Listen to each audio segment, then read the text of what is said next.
আলহামদুলিল্লাহি রাব্বিল আলামিন ওয়াসসালাতু ওয়াসসালামু আলা সাইয়্যিদিল মুরসালিন ওয়া আলা আলিহি ওয়া আসহাবিহি আজমাইন।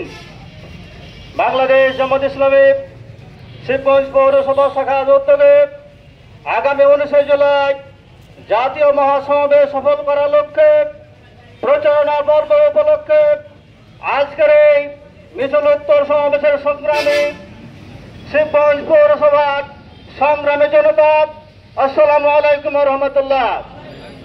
সংগ্রামী জনতা, আগামী 19 জুলাই জাতীয় মহাসমাবেশের যে ডাক দেওয়া হয়েছে বাংলাদেশ জামাত ইসলামের পক্ষ থেকে, আপনারা সবাই অবগত আছেন 16 বছরের ফ্যাসিস্ট সরকারের পতনের মাধ্যমে আগামীতে সুশাসন, ন্যায় বিচার, শোষণ অভিযানের অবসান ঘটানোর মাধ্যমে সুস্থ এবং ন্যায় ভিত্তিক সমাজ প্রতিষ্ঠার লক্ষ্যে, দুর্নীতিমুক্ত সমাজ প্রতিষ্ঠার লক্ষ্যে বাংলাদেশ জামাত ইসলামী যে স্বপ্ন লালয়িত, যে স্বপ্ন লালন করে, সে স্বপ্ন লালনের বাস্তবায়নের জন্য আগামী 19 জুলাই জাতীয় মহাসমাবেশ ডাকা হয়েছে।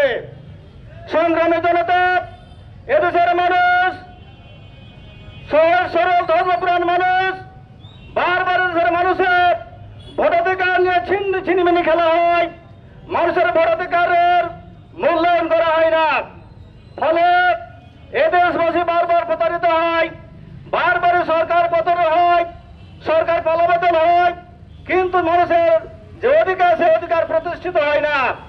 সংগ্রামী জনতা, আজকে সে তারই বাস্তবতার আলোকে আমরা দেখতে পাচ্ছি যে আজকে নৈতিকতার অপক্ষে এই শৈলাভ শুরু হয়েছে, দুর্নীতি সন্ত্রাসের রাজত্ব চলছে, চতুর্দিকে হানাহানি মারামারির একটা অবস্থা সৃষ্টি হয়েছে। বিশেষ একটা গোষ্ঠী ক্ষমতা যাওয়ার আগেই মনে করছে তো সরকার রাজ্য পেয়ে গিয়েছে। এইরকম অবস্থায় এদেশের মানুষ আজকে যারা আতঙ্কিত, আতঙ্কগ্রস্ত, যদি আবার জানতাম নির্বাচন হয়, জানতাম ভাবে একটি নির্বাচনের ব্যবস্থা করা হয়, তাহলে দেশের মানুষের যে ইতিপূর্বে ভোটাধিকারের সুযোগ থেকে বঞ্চিত করা হয়েছিল, সরকার বলবদল হলে মানুষের অধিকার প্রতিষ্ঠিত হয়নি, সেই অবস্থা আবার পুনরাবৃত্তি ঘটবে। সংগ্রামী জনতা, তাই 19 জুলাই যে জাতীয় মহাসমাবেশ দেখা হয়েছে, এই সমাবেশ থেকে আগামীতে আমাদের সিদ্ধান্ত নিতে হবে জাতীয় মহাসমাবেশ, এই সমাবেশ হচ্ছে আগামী দিন ইসলাম প্রতিষ্ঠার মহাসমাবেশ।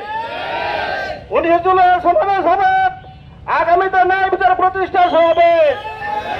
এই 19 জুলাইয়ের মহাসমাবেশ হবে দুর্নীতিমুক্ত, সন্ত্রাসমুক্ত বাংলাদেশ গড়ার সমাবেশ। সংগ্রামী জনতা, তাই 19 জুলাই যে মহাসমাবেশ দেখা হয়েছে, এই জামাত ইসলামী মনে করে যদি এদেশে একটি সুস্থ গ্রহণযোগ্য নির্বাচন, জনগণের প্রত্যাশা পূরণের নির্বাচন করতে হয়, তাহলে বাংলাদেশ জামাত ইসলামী 7 দফা বাস্তবায়নের লক্ষ্যে যে জাতীয় মহাসমাবেশ ডাক দিয়েছে, সে জাতীয় সমাবেশে আমরা সকলে অত্যন্ত আগ্রহের সাথে এই মহাসমাবেশ সফল করার লক্ষ্যে ঢাকা যাবো ইনশাআল্লাহ। সংগ্রামী জনতা, সংগ্রামী জনতা, 7 দফা মহাসমাবেশের মধ্যে যে দফাগুলো রয়েছে, যে সকল গণহত্যার বিচার করতে হবে, এদেশে ক্ষমতার মসনদে বসে বারবার এদেশের মানুষের যে জীবন নিরাপত্তা লঙ্ঘিত হয়েছে, ভুলণ্ঠিত হয়েছে, সেটা আর এদেশের মানুষ দেখতে চায় না। এদেশে যাতে করে আর বারবার ফ্যাসিবাদ মাথা দিয়ে উঠতে না পারে, অন্যায় অপকর্ম করে কেউ পার হতে না পারে, এজন্য সকল গণহত্যার বিচার করতে হবে। সংগ্রামী জনতা, পিআর পদ্ধতির মাধ্যমে, সংখ্যানুপাতিক নির্বাচনের মাধ্যমে, প্রত্যেকটি দলের অংশগ্রহণ নিশ্চিত করার মাধ্যমে এদেশের মানুষের ভোটাধিকার নিশ্চিত করতে হবে। সংগ্রামী জনতা, জুলাই সনদ বাস্তবায়ন এবং জুলাই সনদ ঘোষণা বাস্তবায়ন নিশ্চিত করতে হবে।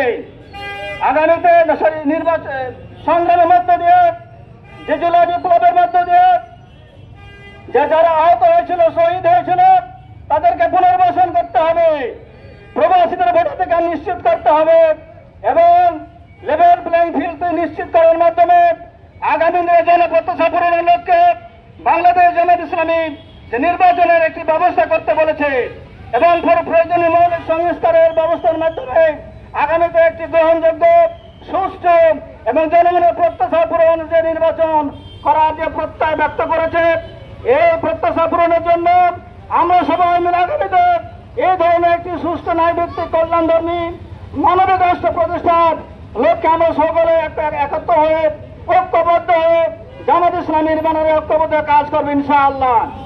আসুন আগামীতে এ ধরনের একটি ন্যায়ভিত্তিক কল্যাণ ধর্ম রাষ্ট্র প্রতিষ্ঠার জন্য বাংলাদেশ জামাত ইসলামীর জাতীয় মহাসমাবেশ সফল করার উদাত্ত আহ্বান রেখে এবং আপনারা আমাদের এই প্রচারণাকে সফল করার লক্ষ্যে সফল করার জন্য এখানে সমবেত হয়েছেন, সফল করেছেন, এই যে সকলকে ধন্যবাদ ও মোবারক জানিয়ে আমি আমার কথা শেষ করছি এবং সমাবেশের সমাপ্তি ঘোষণা করছি।